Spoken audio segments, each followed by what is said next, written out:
Close your eyes and pull like a dog. And a new Irish record for Wycherley, 22.99.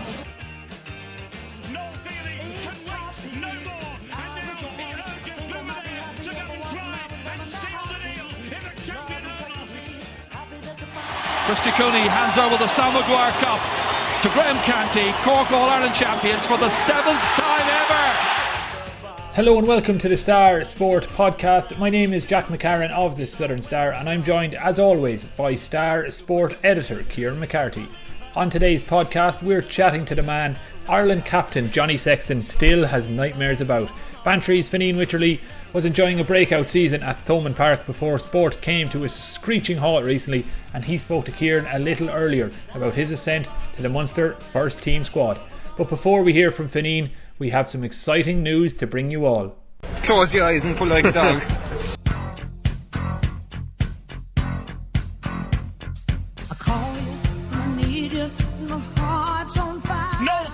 Can wait no more, and now he urges Boumediere to go and try and seal the deal in the champion hurdle.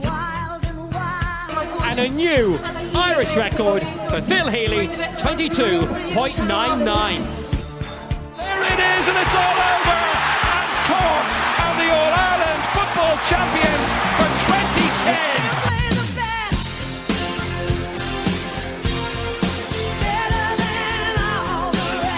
But it's a silver medal for Ireland. The first Irish medal ever at the Olympic Games. A young crew. This is only the beginning for Gary O'Donovan and Paul O'Donovan. Today we managed to bring Sam home and we're totally delighted for ourselves, but more importantly for the people of Cork.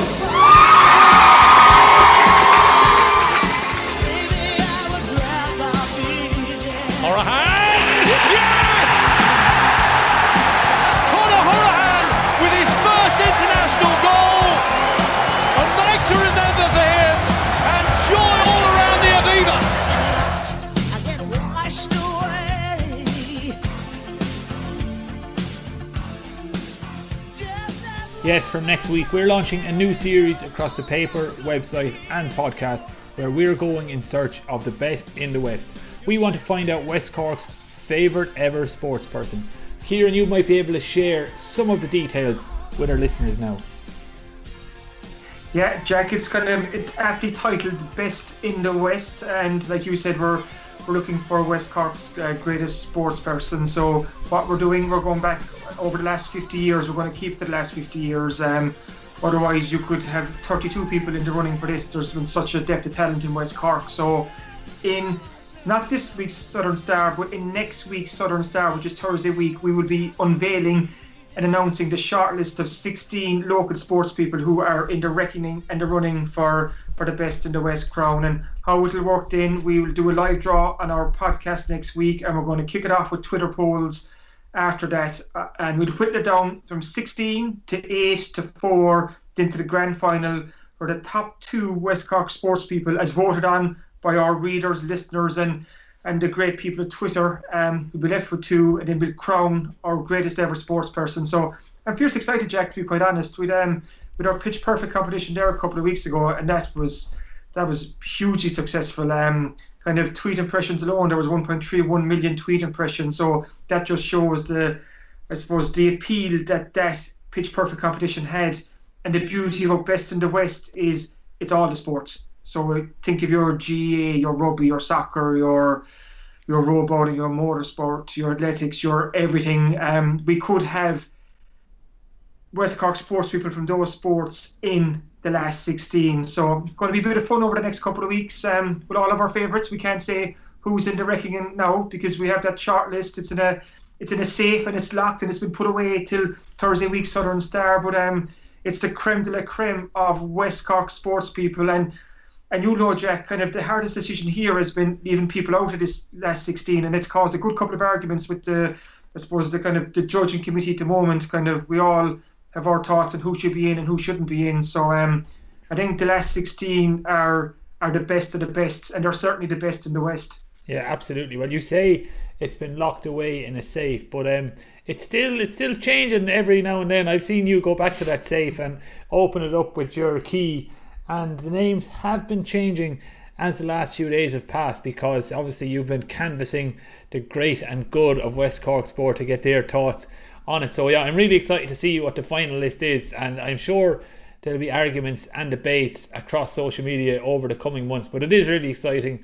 We're going to be chatting to people from various areas of West Cork sport, and they're going to make their cases for their preferred candidate. But as Kieran said, it's going to be voted on by the great West Cork public, and hopefully by this time, 5 weeks, we'll have consensus on who West Cork's greatest sports person is from the last 50 years. And just quickly then, Kieran, before we go to hear from Fineen Wycherley, the Munster rugby player, you wanted to touch on some of the great work being done by GAA clubs across the region in terms of their charity fundraising since the COVID lockdown. Yeah, Jack, just think obviously with the GAA season, it's looking more and more likely with what's come out over the last couple of days with John Hoare last weekend, and in the Club Players Association survey, which kind of highlighted that a lot of players are they're very slow and reluctant to get back in and playing GAD this year. We don't know what the rest of the year holds for GAA clubs, but I have to say that the charity fundraising work of West Cork GAA clubs has been fantastic the last couple of weeks, and I just think the local GAA clubs deserve a huge round of applause and a lot of recognition for what they've done in terms of raising vital funds for various charities and causes in the last number of weeks. I'm just going to list off a couple of quick ones there, Jack, just to give our listeners a flavour of what the local clubs have been up to. Kilbrittain GAA Club have raised nearly €8,000 for Pieta House. O'Donovan Rossa have raised €3,500 for Pieta House. Bantry Blues GAA Club have raised over 11,000 for Pieta House. Downey GAA clubs have raised 12,000 for Dunmanway Community Hospital and Pieta House. Castlehaven had their fundraising day last Sunday, and they've raised a huge 14,000 for Skibbereen Community Hospital and Bantry General Hospital. Island Rovers ran a Wild Atlantic Way Challenge, and they've fundraised over €8,000 for the Friends of Coaction in Skibbereen. Kilmeen Kilbree GAA Camogie teams raised nearly 7,500 for Clonakilty Community Hospital. A couple of weekends ago, Clonakilty GAA clubs, adult men's club, the ladies club, the Camogie club and the underage club all came together, and they raised over 10,000 for the Cloncarda Fund. Ballinascarty GAA club have raised over 6,000 for Clonakilty Community Hospital. St Oliver Plunkets brought in over 2,000 for Pieta House. Argyle GAA club in Vera have raised over 7,000 for Marymount Hospice. And there's a lot of other GAA clubs involved in fundraisers too, Jack. So, like I said, the local GAA clubs are really shining, really doing their bit for these great charities and local communities, and I think they just deserve a huge congrats, and say well done to everyone who supported their local clubs too, because even in these tough times, it's great to see that the great and the goodness of the GAA coming to the top. So just well done to all involved. Thanks for listening to the Star Sport Podcast, the only podcast dedicated to all things sport in West Cork. Don't forget to pick up this Thursday's Southern Star newspaper, including our award-winning sports section with everything a West Cork sports fan could want. In shops across West Cork and online from anywhere in the world via www.thesouthernstar.ie/e-paper. The Southern Star and the Star Welcome Sport back to the Podcast. Star Sport Podcast. Number and as one we mentioned for at the sport top in of the West show, Cork. we're going to hear from Bantry's Fineen Wycherley now. He had a really enjoyable chat with Kieran a little earlier on about a wide variety of subjects. So Kieran, before we hear from Fineen, you maybe just tell us a little bit about what you chatted about and how he's been dealing with the lockdown. Fineen Wycherley, like we know, Jack, is probably one of the great West Cork rugby products of recent times. He's a young man from Bantry who's gone all the way to Munster, and he's blazing a trail for others to follow him. So when I decided to catch up with Fineen, it was just almost a chat about his journey from a young fella who played GAA with St Columns and rugby with Bantry Rugby Club, how he ended up in Munster, and just so that young kids across West Cork can listen to his story and see that it is possible for young boys and girls from West Cork to play for Munster and to play for Ireland, like Fineen has. He's a former Ireland under-22. So it was a brilliant chat, Jack. I really enjoyed it. Fineen is just a great talker. He's just explained how he got to where he is. We talked about his tussle with Johnny Sexton back in Christmas 2018 at Thomond Park when Munster took on Leinster, and Fineen just said it's just another challenge in his eyes. I just think he's a great attitude. He's a great attitude towards rugby, how he approaches the game, and so on. So no, it was just good to catch up with him. He's at home in Bantry these days with his younger brother Josh there as well, and Josh is another kind of highly rated rugby prospect. So I think people will enjoy this chat. He's a good fella to chat to, and this is what he said. We're delighted to be joined by Munster star Fineen Wycherley on this week's Star Sport podcast. Your first time on the podcast, Fineen, welcome. Cheers, Kieran. Thanks for having me. We're going to go right back to the start, I suppose, before we talk about where you are at Munster right now. I want to take you back to when you were a kid, back to your family home in Bantry. It was a rugby mad household by all accounts. Your father, Florence, was heavily involved in rugby at the start. Yeah, that's where I'm back now. I'm back in actually West Cork, obviously, because there's no training. So I just said I'd come back here for the couple of weeks. So I grew up with it. I played since I was 6, but when I was 4 or 5, we were just throwing around the ball on the outside in the garden and things like that. And all my older brothers played, and Josh obviously plays, and my 2 younger sisters. Everyone played, really, to be honest. But the kind of first started off was Dad was playing with the junior team in Bantry, and before that he was playing in Skibbereen. And when he came over, there was actually no underage.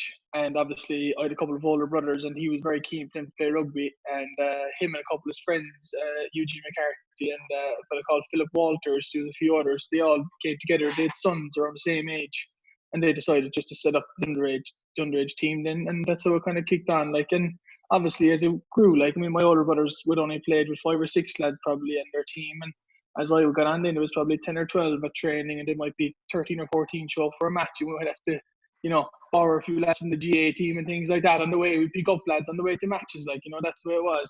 And now, it's growing continuously. When I left probably to go to Roscrea that time, there was probably, max 13 at training sessions, and with 15 or 16 for a match. You just had about enough numbers for a match. But nowadays, there's about 20 lads at training, or 15 or 20 lads at training, and there's 25 or 30 lads traveling to matches, and they're dying to play. So it's just a different era. For me, it was the right time to go. But I suppose if I had the same amount of lads training, I would have never left. That kind of way. There was better numbers and things like that, and there was a bigger interest, a bigger following here. I might have stayed here for longer.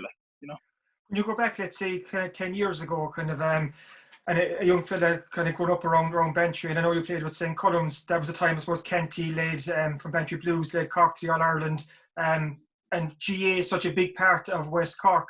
But what was the attraction of rugby for you? Was it the fact that you were growing up in a rugby household? And like you said, your father, Florence, was so heavily involved. You're in a big family, and they're all playing rugby. Was it that drew you towards the sport, or what do you think, Fineen? 100%, yeah. Look, I don't know if I'd be as heavily involved as I was, except for Dad. And to be fair, Mom as well. Mom used to love going to the matches, and they went to the European finals both years, 2006, 2008, and it was just a massive buzz around the house for it. And obviously, my older brother's playing. We used to just be passing around outside, and I suppose that just grew my interest. I gradually grew up kind of.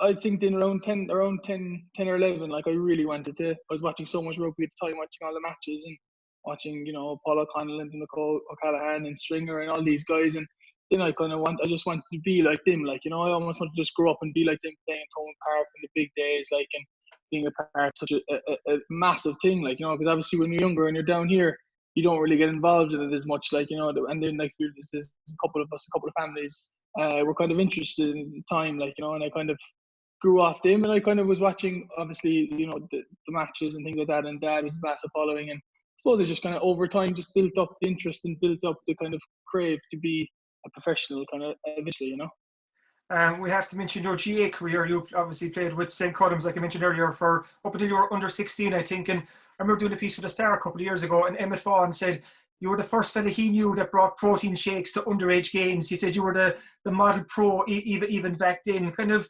going back to the Gael, how much did you enjoy playing football and hurling with Columns?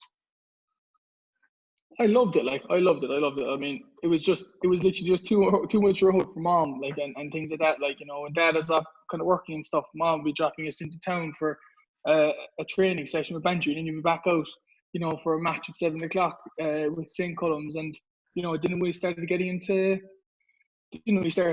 the Munster kind of setup. I mean, I was under 17s at Munster, and I'd have a training session, on a Saturday morning maybe, or Friday evening, and I'd drive the whole way to Limerick for training session. UL come back down then and play a football match and on a Monday, and then go back up to Limerick on a Tuesday for another training session, or come back down in for a Bantry match on the weekend. And it didn't really work out. There was just too much road. And I kind of, for myself, I wanted to make a decision anyway, because I kind of felt I was dipping into too much things in a way. I enjoyed everything. I enjoyed playing both, but I just think if I kind of wanted the rugby more than I would have wanted the football or hurling at the time.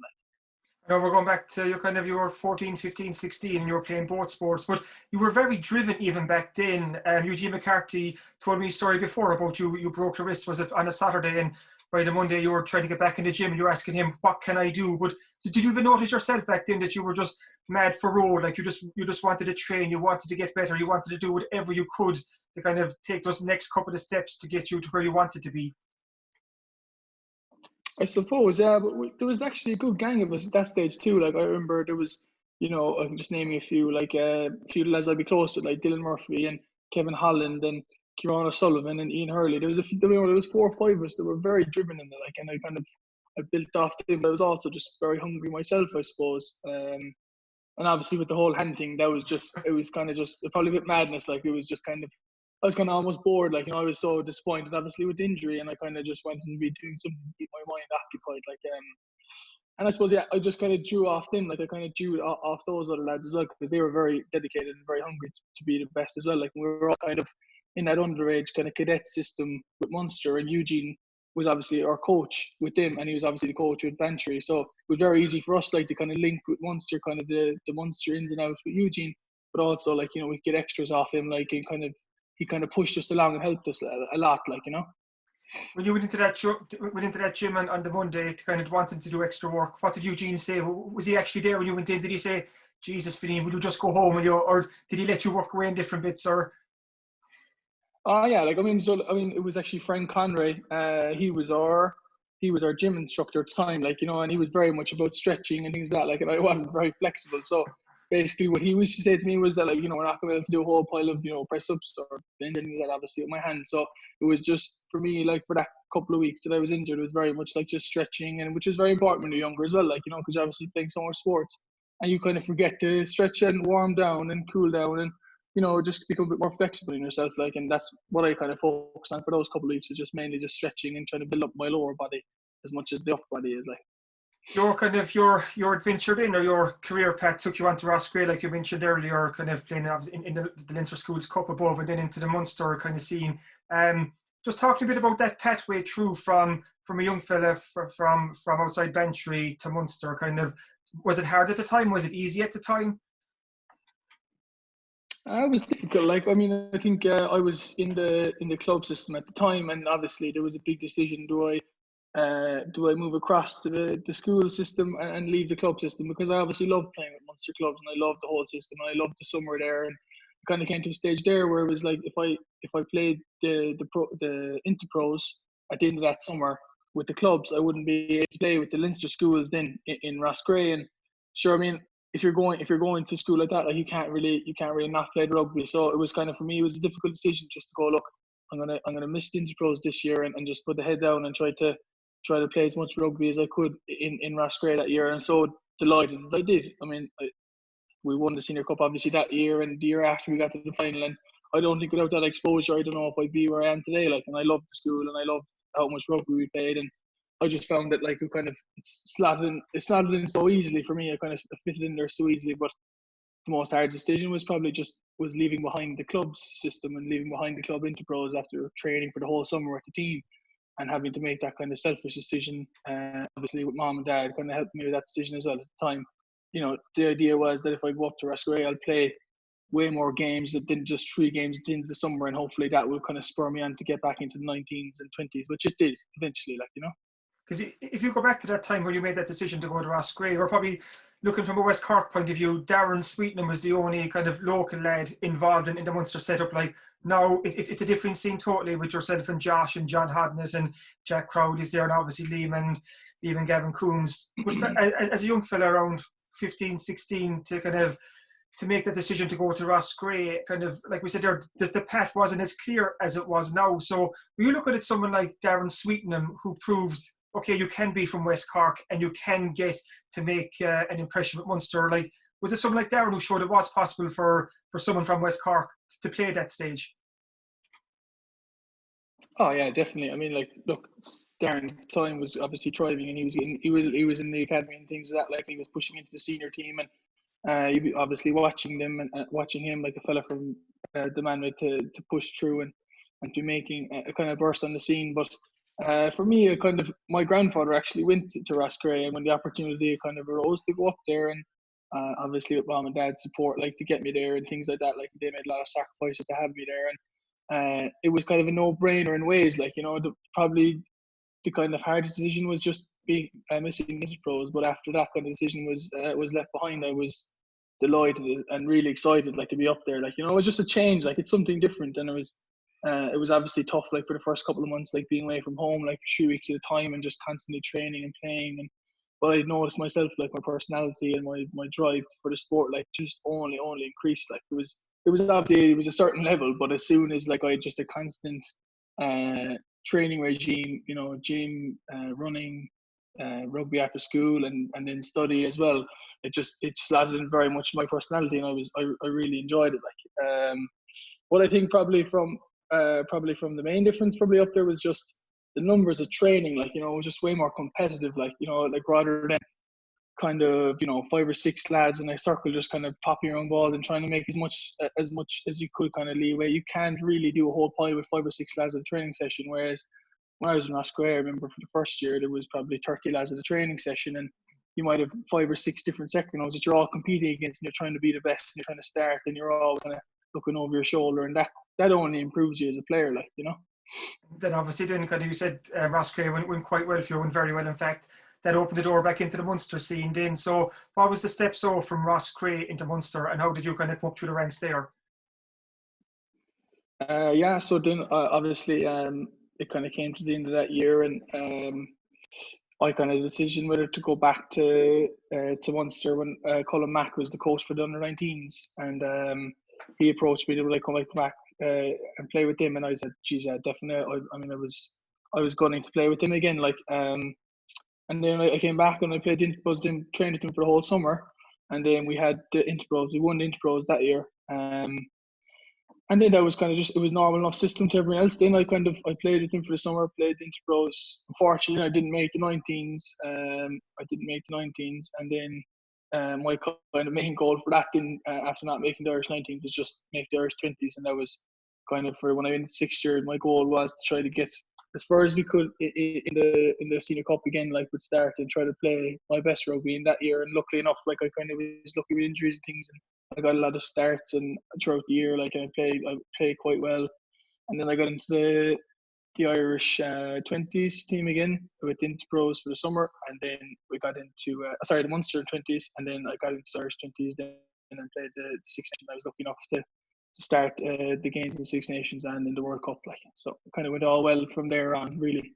But I hadn't made any Irish 19s kind of teams, you know, or Irish 18s or anything like that. Like, so my main goal was just to make the Irish 20s, and obviously I played I got my A debut against Ulster in Naas once I didn't make the Irish 19s. So when I was coming out of school in 6th year, that was kind of a nice confidence booster for me. Like, you know, to be pulled in, and I was on the bench, and that obviously went well. And I was kind of, after that, then kind of the academy contract kind of came, and I was delighted with that. And I left school, I was kind of straight in training with the seniors, and that's kind of the way it went. You go back to not making the Irish 18s and 19s. Was that a kind of a setback for you at the time, or, like, were you disappointed, or what was your attitude towards not getting on those panels? Was it just put the head down and work harder? Yeah, I suppose, like, I think Irish 18s I kind of let that go over my head. I hadn't really thought about it too much, just because I hadn't really played a whole pile of rugby, and I wasn't You know, I was kind of in between schools and the club system, and I kind of fell through the cracks. I thought a bit like, but I thought after getting to the final in fifth year and things like that, like I thought I was almost kind of a certain, at least I'd be in the panel for the Irish 19s. I thought I played well that year, like, so definitely not making the Irish 19s was very disappointing. Like, I remember going to the Irish 19 games. Of course, I was going to go support the lads, like, and things like that, like the lads who were playing. But I felt when I walked away from there, like, you know, I was very disappointed, like, and that spurred me on then going to sixth year just to make sure, leaving sixth year, that I'd be on the Irish 20s, playing to the World Cup and that Six Nations. That was my main goal, really. That just spurred me on. Like, I mean, I was obviously disappointed, but it was more of a spurred me on thing rather than put me down, really, you know. When you look at it now, kind of, we see you describe Fineen as one of the most kind of promising forwards in the country. You're still quite young. How do you deal with the pressure of all that, kind of, with all, like, you're obviously doing fantastic stuff at Munster at the moment, and there's more of a spotlight on you, kind of, are you the sort of fella where the pressure just kind of flows off your shoulders? Does it bounce off you, or how do you deal with the kind of the greater expectation on you? Yeah, I suppose, like, I mean, obviously there's articles and there's people saying things, and, you know, you just have to take all those things with a pinch of salt. I mean, like, you're one of the best players in the country one week, and when you play kind of half well, and then there's all papers about you. But, you know, the couple of weeks that you're kind of quiet, then you're after, you know, shutting down, and you're not playing it well. I mean, you kind of just drift into kind of half nobody again, like, or whatever. But I wouldn't say it doesn't really put you down, or it doesn't really, you know, you just kind of have to just read those things and move on from them, really, because I think if you dwell on them, like, it just affects your performance, I feel. But also, like, if you do get any good articles and things, like, I mean, lads will let you know that they'll bring you back to, like, you can't really be floating too high, like, I mean, they'll bring you straight back down. So it's a good environment that way, like, you know, you can't really get too carried away, because, I mean, things change every week, and obviously you get lucky one week and you get lucky another, or you don't get lucky in other weeks, like, performance wise, like, and things like that. Just try to keep working, really. I'm actually going to bring up kind of one match in particular that you're probably sick of hearing at this stage, but I think it's going to follow you for your whole career, Fineen. We're going to go back to Thomond Park, Christmas 2018, Munster against Leinster. A certain Johnny Sexton, kind of, you got in a tangle early in the game. You really, I think, set the tone in that game for Munster. And I was actually talking to a former Munster player last year who was so impressed by what you did that day. He said, for a young fella like Fineen, he said, to stand up and kind of almost lead the way against Leinster that day. He said it says a lot about you, and it kind of spurred on the rest of the team. So take me back to Thomond Park that day, yourself and Johnny Sexton, the couple of seconds in the build up to that. What was going on? Was there a little bit of niggle between the two of you, or?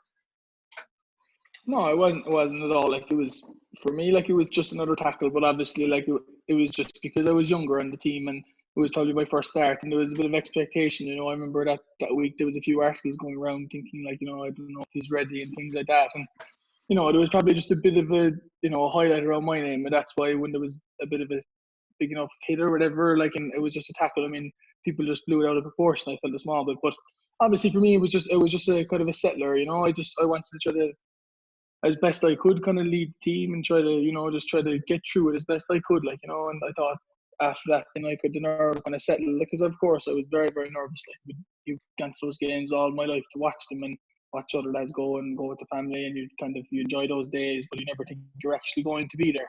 And I suppose, like, what I tried to do as best I could, and it was just try to grab it with two hands, like, and really kind of embrace it, like, rather than kind of go into my shell. And I don't know if I'll ever hear the end of it, because I've had so many questions about it. But at the end of the day, like, it was just a tackle. I mean, that's what you're supposed to do. Like, and you know, probably just because of Johnny Sexton, and he had such a big profile at the time, and he had, you know, he obviously got Player of the Year and things like that year, that there was just a big buzz around it. But no, we had no real bad beef after, I hope, anyway. Talk to me about your season so far this year, before obviously COVID-19 has kind of put everything on hold. How would you assess your development throughout the campaign?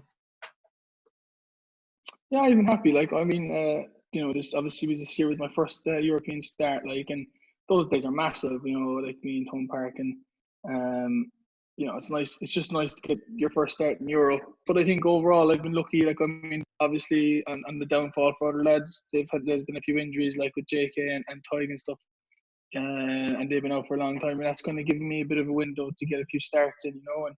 And I think I've been happy. I've been happy overall, but it's been kind of a steady season for me personally. I think as a squad we're going quite well, and we were building nicely. You know, we were building really well. So it was kind of disappointing with, obviously, the coronavirus and all this kind of stuff, is stopping it, and was stopping training, and kind of kills our momentum a small bit. But and we were going well, and I thought like we were kind of building nicely for the end of the season. But we have to just see what happens really.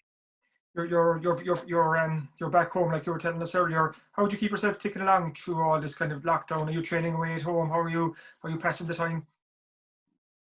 Yeah, I mean, look, I'm lucky enough. I'm not luckier than other lads. I mean, obviously, being down in West Cork, there's a good bit of space around us, and we've got a nice field to run in and things like that. And I'm lucky because Josh is also doing the same training as me, so we can train right together. We can do a bit of passing, and we've got a few gym things set up here, and we're kind of well set up. Like, obviously, we're missing the kind of environment of training with the lads, or whatever, and we can kind of become monotonous, like the same kind of training, same kind of running and stuff. But you just try to change it up as best you can and kind of keep yourself busy, really, like, and what I'm looking forward to getting back to, at the same time, I'm enjoying being home, and I'm enjoying the environment here and training yourself and kind of pushing yourself at home. But it's, just the feeling, be back in the team environment. I'm looking forward to that too.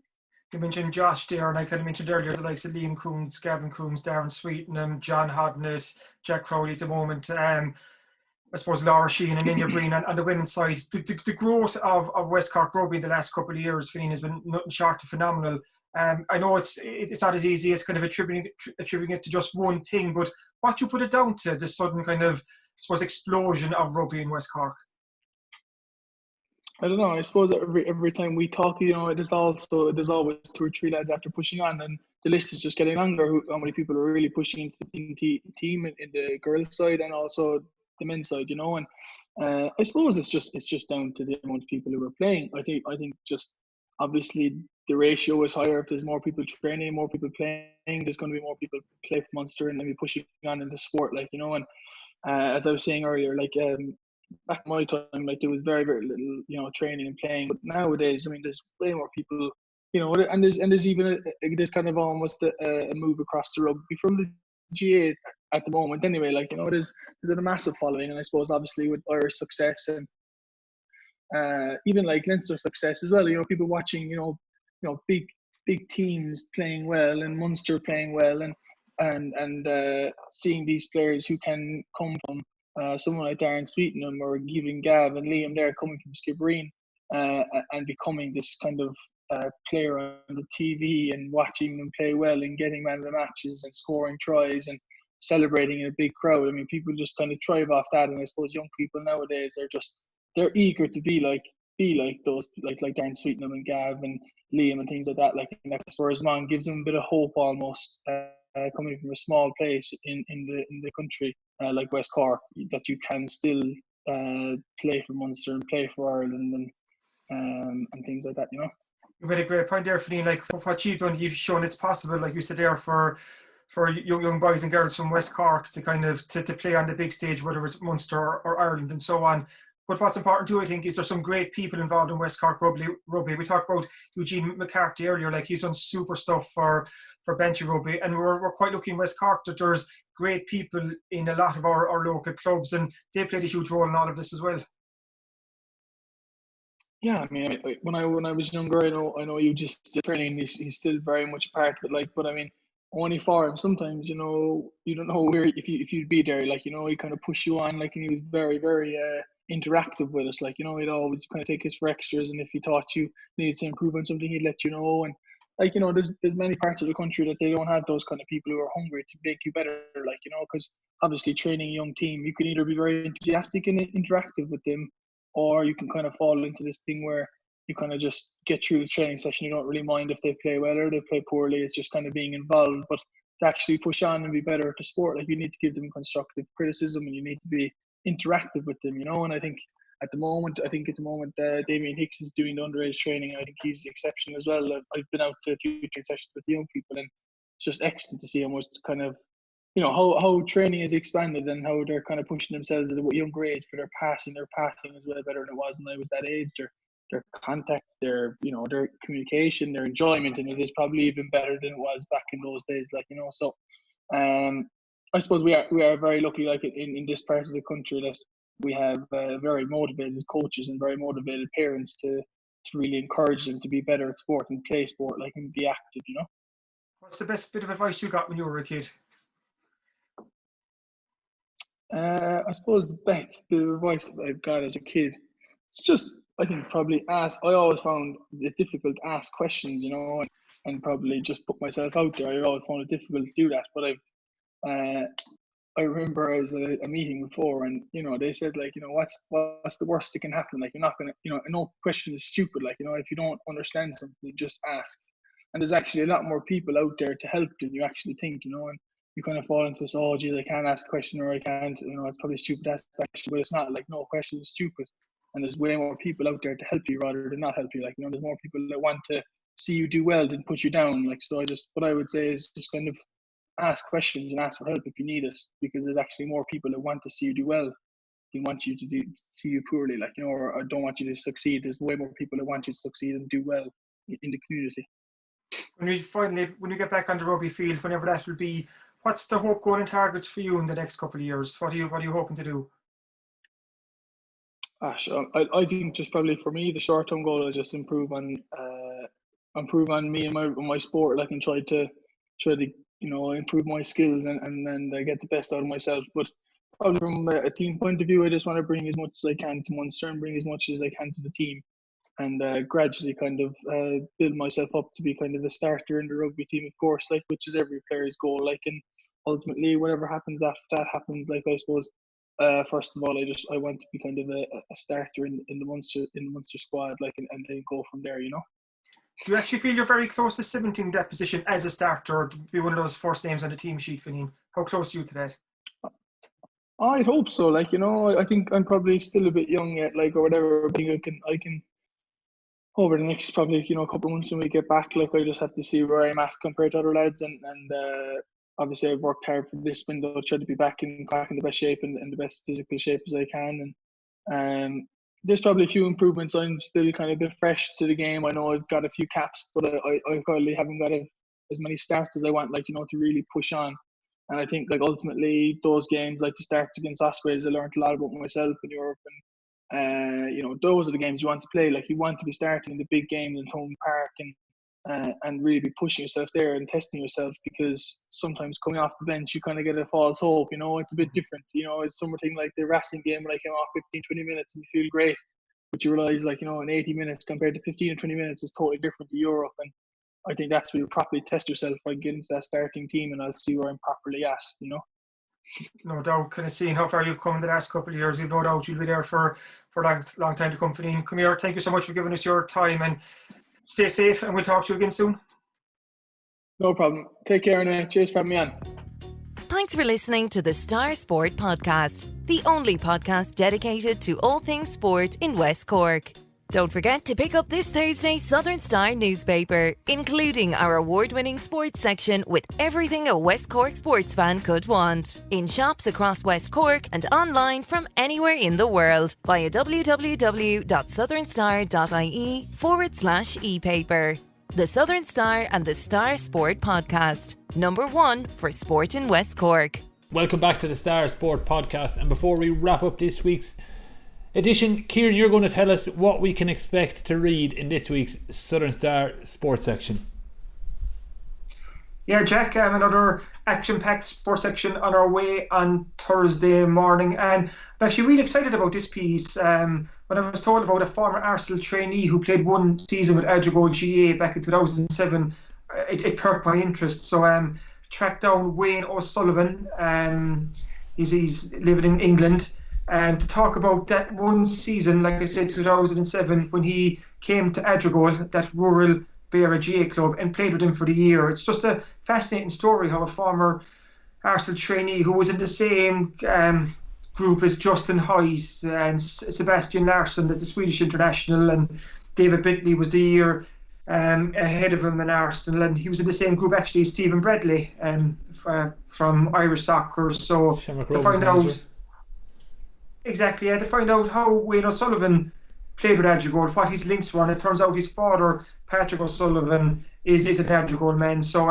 just a great chat, just to see how the move came about, how he came from the world of professional soccer and how he took to the GA, and I discovered so much throughout the chat. He actually played with London as well, and he would have loved to come back to play with Adrigole after 2007, but it didn't work out. So just a good chat, a really interesting interview, and I think people will really enjoy it. So that's a big interview with Wayne O'Sullivan in Thursday's Southern Star. Also, it's 10 years since Mercy Heights Skibbereen won an All-Ireland Schools Senior C football title, and I've caught up with Mairead O'Driscoll and Grania O'Sullivan of that team just to talk about that great year for Mercy Heights.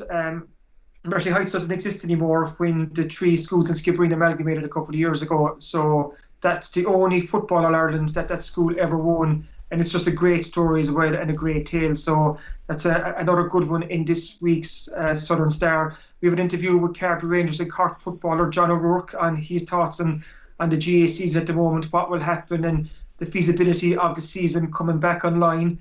Dennis Hurley is a super interview with Tony Davis of Skibbereen and Cork football fame, just about his own football memories growing up in West Cork and so on. And it's just interesting to know too, on social media a couple of months back, there was a lot of love for Tony when he announced he was retiring from the Guards. But turns out, Jack, he was pulled back into the Guards again because of the COVID-19 crisis. So his retirement plans have been put on hold. So he chats to Dennis about that. So it's a good interview by Dennis Hurley with Tony Davis. And this is one now that will make us kind of feel inadequate again, Jack. And that's a feeling the two of us share a lot when we talk to West Cork's great and good sports people. Ross Carberry, Sinead O'Regan did a fundraiser for Pieta House last week, and it's a charity very close to her heart because she knows, I suppose, better than most kind of the work that Pieta House does. So what she did, she set herself a challenge of doing 7 different physical activities over 7 days, starting from her 32nd birthday on Sunday, May 3rd, right through to last Saturday on Sunday, May 9th. Sinead is, like I said, from Ross Carberry. She's a well-known physio for a lot of local GA teams with the Carberry Hurlers, with Ballinascarty GA Club. She's been Carberry Rangers physio for several years. And part of her challenge, she climbed the equivalent of Karen Tuchel inside her sitting room on the Wednesday, which was at a 20-inch step. She went up and down that step 2,050 times in the space of 2.5 hours, just to climb the equivalent of Karen Tuchel. And then on the Saturday, to finish off, she decided to walk 100,000 steps in the day, which is an incredible amount of steps to walk. And she kind of got up at 3:30 in the morning and she started walking, and all within the 5-kilometre radius of her home in Ross Carberry. So great stuff by Sinead O'Regan. I felt so inadequate talking to her, Jack. I wouldn't get out of my own shadow at the moment. And then there was this one here in Ross Carberry doing 10k laps of her house on a Wednesday afternoon while also working as a physiotherapist in CUH. So incredible stuff by Sinead, and she raised over 8,000 for Pieta House. So we've her story in this week's Southern Star along with a lot more. So great value there, and in shops and online from this Thursday.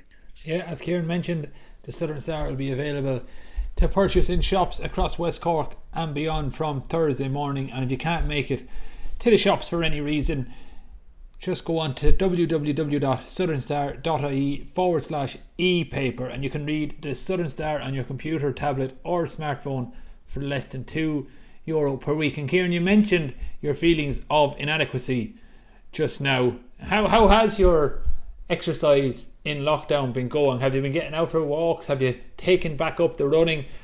Have you beaten your children in basketball, whatever the sport you claim to have created at the beginning of this whole circus?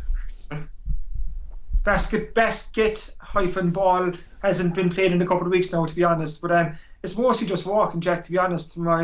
Myself and my infinitely better half, we go for a walk nearly every night, just a nice kind of 7-8k walk every night, just to kind of it's just good for the head after, I suppose, all this work from home at the moment. So that's about it. I will get back into the running again. Kind of want to get back doing 5Ks and 10Ks again. My half marathon days are 100% over. There's not a hope in this earthly world that you will find me running a half marathon ever again. I'm going to settle for 5Ks and 10Ks at the moment, but it's just for getting a bit of exercise. And at the moment, it's just walking, but we'll kind of ramp that up in the next couple of weeks. But how about yourself, Jack? You've you've a gym built out the back, I hear. Well, we just cleared out a garage and put in a few weights in a boxing bag, and just kind of something to take a break from going for walks, because like yourself, I've been going for about 3 walks a day. I have a dog here, so it's nice to be able to just go into the garage and lift a few weights and punch the boxing bag. So yeah, but it can get tiresome at times. You know, sometimes I'm sure you feel the same. You pick up a bit of energy for a few days and you go mad into it and you say, I'm going to do this now until lockdown is over, and then it's kind of slink back in when you realise there is no end in sight. It's hard to keep it up, but most of what takes up my time is my infinitely better half as well has utilised me being in around the house every day. So I've actually painted the exterior of her house. I mow her grass once a week. I built a flower bed. So yeah, I'm being put to good use. And yeah, like it's a great time actually to get all those household chores done. Kind of, we're the same. I've only 2 rooms left in the house to paint. We're kind of down to the last 2 rooms, so I've been kind of quite busy with that as well. And kind of, I can't wait for the garden centres to open, because I've these grand plans in my head. I can picture a trellis and these climbing plants in the back garden and stuff, and picking up a new garden bench. Our old garden bench has seen a lot better days, so I have a lot of kind of DIY jobs to get at in the next couple of weeks. And the good thing too, Jack, we're almost finished the 3rd season of Ozark, and that'll actually free up more time. We've only 3 episodes left to watch, and what a show. Kind of, it's been superb. And The Last Dance has kept me quite busy as well. Like, that's an incredible, I think, kind of sports documentary as well. And obviously Michael Jordan, even though I see some people aren't too happy with it, they think they could have gone more in depth in certain areas, but as an insight into the Bulls back in the 90s, I think it's been brilliant, and an insight into Michael Jordan, and you just learn what a competitor he was. Anyone who says that as well is a total dork. Like, you know, it's all these Joe holier than thou journalists on social media who say, it should have been more in, whatever they say, I don't know. But like, it's a Netflix documentary series. It's an entertainment television show. As tons of people have said, I'm not the first person to say, it's not a Ken Burns directed insight into Jordan's Bulls. It's a Michael Jordan produced entertainment series for Netflix. It's mass market stuff. So these dorks on social media saying, it could have been more insightful. Like, get over yourselves. It's one of the most entertaining documentary sports series that has ever been released. But we might as well wrap it up for this week. Don't forget, well, actually, you might be maybe join us later in the week when we'll do Kieran and Jack's Home and Garden podcast. We're considering launching a new one where we'll give you tips on how to grow vegetables in the garden, paint houses, etc. But in all seriousness, we will be back next week where we're going to be launching Best in the West, our search for West Cork's greatest ever sports person of the last 50 years. So thanks for listening to this edition of the Star Sport Podcast. We'll be back at some stage next week. We're not totally sure of what time yet.